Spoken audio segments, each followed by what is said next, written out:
जय श्री राम। आज हम कुंडली के अंदर 3 ऐसे राजयोग बनते हैं, ठीक है, जो बड़े पावरफुल है, तो उसी की चर्चा करेंगे। 1 बाय 1 हर एक राजयोग के बारे में आपको बताता जा रहा हूँ, ठीक है। देखो, सबसे पहला राजयोग कैसे बनेगा, इसके अंदर देखो राजयोग क्या होता है। राजयोग यानी व्यक्ति को अपलिफ्टमेंट मिले, ठीक है, उसका स्टेटस हाई हो, स्टेटस जो अभी उसकी लाइफ चल रही है उससे वो अच्छा जीवन जिए। तो वो जीने के लिए आज की डेट में क्या चाहिए, पैसा। अब पैसों के लिए आपको पता है 2 हाउसेस है, ठीक है। वो 2 हाउसेस कौन से, एक है सेकंड हाउस और एक है 11th हाउस, ठीक।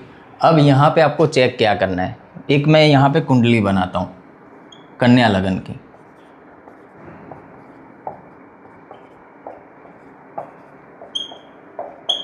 अब देखो ये राजयोग कैसे बनेगा, ठीक है। पहला वाला राजयोग, उसकी चर्चा करते हैं। सबसे पहले आप ये चेक करो आपका जो सेकंड हाउस लॉर्ड है, ठीक है, क्योंकि यहाँ से क्या हुआ, सेकंड हाउस किन चीज़ों का है। सेकंड हाउस आपका जो धन है, आप जो प्रयास करके एफर्ट करके जो वेल्थ एक्यूमुलेट करने वाले हो ना, वो सेकंड हाउस से देखी जाती है।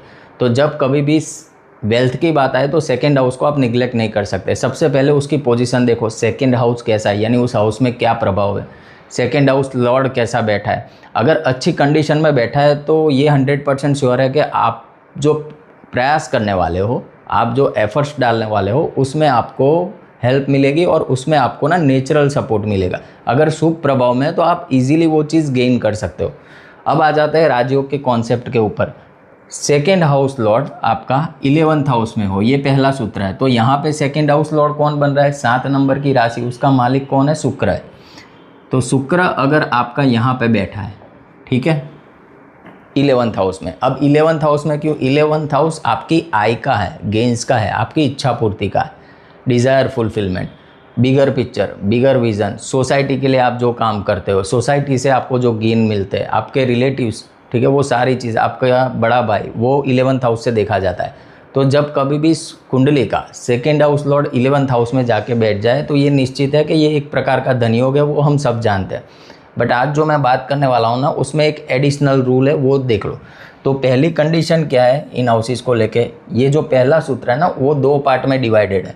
पहला तो मैंने आपको बताया कि आपका जो सेकेंड हाउस लॉर्ड है उसका प्लेसमेंट 11th हाउस में होना चाहिए, ठीक है, ये पहली कंडीशन है। और ये चेक कर लेना कि वो नीच का ना हो, अस्त ना हो, ठीक है, दुष्प्रभाव में ना हो।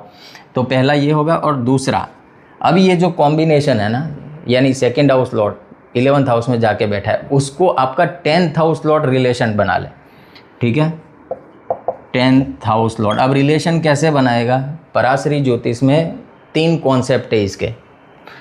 पहला कॉन्सेप्ट है कि 10th हाउस लॉर्ड उसके साथ बैठ जाए, ठीक है। तो conjunction between 10th house Lord and second house Lord in 11th house, ठीक है। तो क्या होगा, जो सेकेंड लॉर्ड 11th हाउस में जाके बैठा है उसको आपके कर्म का सपोर्ट मिलेगा, क्योंकि 10वां जो भाव है वो आपका स्टेटस है, पब्लिक स्टेटस, ठीक है। दूसरी चीज़, यहाँ पे आप जो कर्म करते हो ना, वर्किंग स्टाइल आपकी वो देखी जाती है।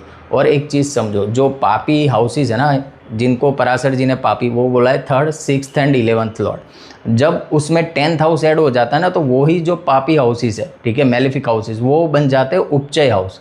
उपचय हाउस का मीनिंग है ग्रोथ देने वाले। तो 10th house is too important when it comes to your destiny, ठीक है। तो 10वां घर का स्वामी सेकेंड हाउस लॉर्ड के साथ मिल के 11th हाउस में बैठ जाए, तो यहाँ पे देखो, यहाँ पे कौन बन रहा है, 10th हाउस लॉर्ड मरकरी बन रहा है। तो मरकरी यहाँ पे इसी के साथ बैठ जाए, पहली कंडीशन ये हो गई, ठीक है, कंजंक्शन की। तो इस तरीके से वो रिलेशन बना सकता है आपके सेकेंड लॉर्ड के साथ। दूसरी क्या है कि आस्पेक्ट कर दे, ठीक है, 10th house lord to second house lord. तो मान लो मरकरी की तो एक ही दृष्टि होती है, वो होती है 7th आस्पेक्ट, वो जहाँ बैठेगा वहाँ से 7वीं दृष्टि से देखेगा सामने वाले को। तो यहाँ पे मरकरी अगर 5th हाउस में बैठ जाए तो क्या करेगा, 5th हाउस से वो 11th हाउस को देखेगा।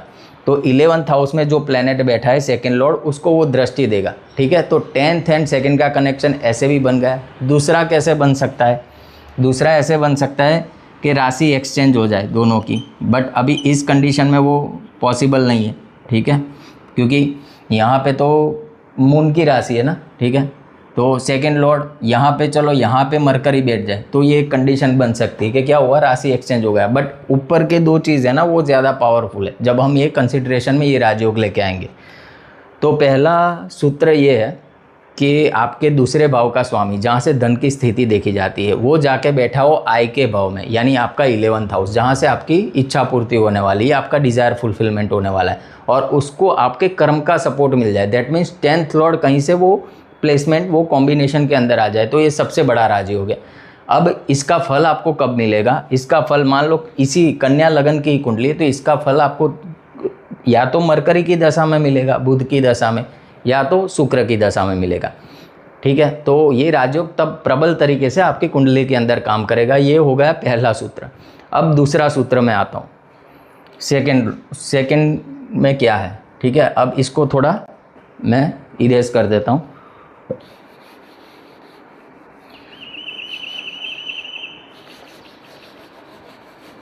तो पहले में हमें दो प्लैनेट्स का देखना है और कॉम्बिनेशन कहाँ बन रहे हैं वो देखना है, जैसे मैंने आपको अभी समझाया। अब दूसरा सूत्र ये है, यहाँ पे आपको ना आपका 10th house Lord and 11th house Lord, ये बहुत सिंपल सूत्र है, इन दोनों को निकाल लो। ठीक है, 10th लॉर्ड कौन बन रहा है, 11th लॉर्ड कौन बन रहा है, और इनका प्लेसमेंट सिर्फ चेक कर लो। अगर इनका प्लेसमेंट 9th हाउस में हो जाता है तो ये भी सबसे बड़ा राजयोग है। कैसे, 10th लॉर्ड कौन बन रहा है, मरकरी, 11th लॉर्ड कौन बन रहा है, मून। अब मून एंड मरकरी जाके एक साथ 9th हाउस में बैठ जाए। अब ये क्या हुआ, इसका क्लैरिफिकेशन, इसको हम कैसे कंसिडरेशन में लेके आएंगे। 10th हाउस क्या है, कर्म है, 11th हाउस क्या है, गेन्स है। अब दोनों जाके बैठे हैं भाग्य भाव में, तो क्या होगा, कर्म और आपके गेन्स को, ठीक है, आपका जो प्रोफेशन है और आपके गेन्स है उसको लक का सपोर्ट मिल गया, समझ रहे हो, भाग्य भाव का सपोर्ट मिल गया। ये भी सबसे बढ़िया कंडीशन है। इसमें भी व्यक्ति बहुत राइज करता है। अगेन कब राइज करेगा, जब मून की दशा आ जाए या मरकरी की दशा आ जाए, क्योंकि दोनों से राजयोग बन रहा है ना, और कहाँ बन रहा है, 9th हाउस में, तो हाउस के रिलेटेड एक्टिविटी भी करनी पड़ेगी। अब 9th हाउस में क्या चीज़ आती है, अभी देखो जिसका 10th and 11th Lord 9th house में ना, ऐसे व्यक्ति को रिलीजियस होना ही चाहिए क्योंकि रिलीजन का हाउस है। दूसरी चीज़, ये व्यक्ति इस दशा पीरियड के दौरान लॉन्ग ट्रैवल रिलेटेड कुछ काम कर ले, पिता से जुड़ के कोई काम कर ले, या टीचिंग फील्ड, काउंसलिंग फील्ड, ठीक है, जहाँ पे लोगों को हमें गाइड करना है, उनको कंसल्ट करना है, उनको एडवाइस देनी, ऐसे कोई वर्क डोमेन चूज़ कर ले तो ये राजयोग बहुत अच्छी तरीके से फलित होता है। ठीक है, तो ये था दूसरा सूत्र। अब तीसरे सूत्र पे आ जाता है। यहाँ पे अभी आपको हाउस लॉर्ड नहीं देखना है, यहाँ पे सिर्फ दो प्लैनेट देखो, एक प्लैनेट है जुपिटर और एक है वीनस। ठीक है, अब जुपिटर और वीनस जाके 9th हाउस में बैठ जाए, कोई भी राशि हो, कोई भी कुंडली हो, कोई भी लगन हो, आपको सिर्फ आपका भाग्य भाव देखना है। भाग्य भाव यही होता है 9th हाउस। यहाँ पे राशि कोई भी बनी होगी, इट डजेंट मैटर, सिर्फ यहाँ पे पोजीशन होनी चाहिए जुपिटर एंड वीनस। अब क्यों ये दो ग्रह, देखो पराशर जी का ना एक बेसिक नियम है, किसी भी हाउस में अगर नैसर्गिक शुभ ग्रह आ जाए, यानी नेचुरल बेनिफिक प्लैनेट आ जाए, तो वो उस हाउस को प्रॉस्पर करता है।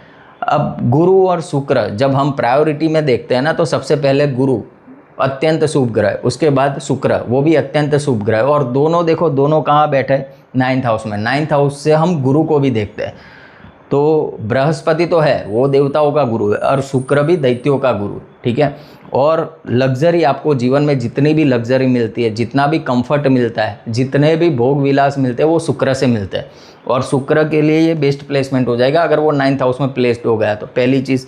और गुरु तो है ही है, नेचुरल कारक है 9th हाउस का, आपके भाग्य का। तो पहले के ज़माने में तो क्या होता था ना, अगर किसी पंडित को आप कुंडली दिखाने जाते हो, सबसे पहली नज़र उनकी गुरु के ऊपर पड़ती थी, अगर गुरु सही है तो बंदा सही, ऐसी उनकी सोच होती थी। बट नो डाउट आज के ज़माने में जो हम बातचीत कर रहे हैं ना, वो राहु से कर रहे हैं, तो डिपेंड करता है देश काल पात्र, बट हर एक प्लैनेट इंपॉर्टेंट है। चीज़ ये मायने रखती है कि आप कैसे उसको अलाइन करके चल रहे हो। तो तीसरा सूत्र ये है कि अगर भाग्य भाव के अंदर जुपिटर और वीनस आपका कंबाइन होकर बैठ जाए तो ये अत्यंत शुभ है किसी भी जातक के लिए। ठीक है, आज के वीडियो में इतना ही। तो आप सब लोगों का शुक्रिया, मिलते हैं अभी नेक्स्ट टाइम। जय श्री राम।